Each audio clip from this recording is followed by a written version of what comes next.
Alright guys, welcome along to the toe press tutorial. Now this is probably one of my favorite gastrocnemius or upper calf exercises that there basically is. One of the main reasons for this is just the sheer stability. It takes a lot of the axial loading or the spinal loading off it compared to something like a standing calf raise, because again I'm just going to be in a seated position here on the leg press. Now when I'm trying to identify where my feet positioning is going to be set up here, the big thing that I'm focusing on is what is the actual pressure point going through my feet.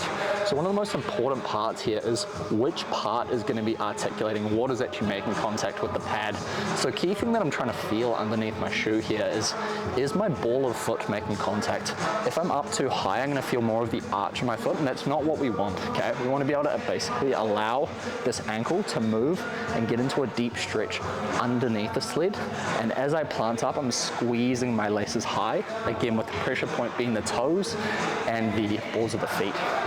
So as I come through, once again, balls of the feet being the main point of pressure, and I wanted to make sure that I have really good symmetry from left to right. So in other words, both feet in the exact same width away from the center point of the sled. As I come up, I'm going to unrack, and I'm going to make sure that I use my quads and my hamstrings to stabilize my knees here, okay? I want to make sure we're not buckling under, but I am going to keep a lot of stability and straightness, I guess, to the ankle and also to the knee. Now from this position here, all I'm going to do is I'm going to imagine that I'm planting my heels up and allowing the sled to win this kind of tug of war game where my toes fall towards my forehead.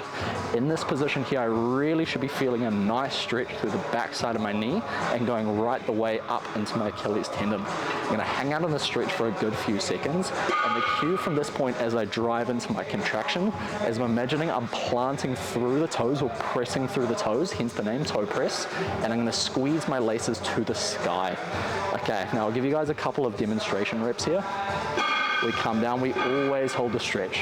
1, 2, 3, and in some cases you may have a 4th second programmed into your program. Driving through, split second at the top, coming back down. 1, 2, 3, squeezing the laces high, and I give you guys one more demonstration rep. 1, 2, 3, squeezing hard.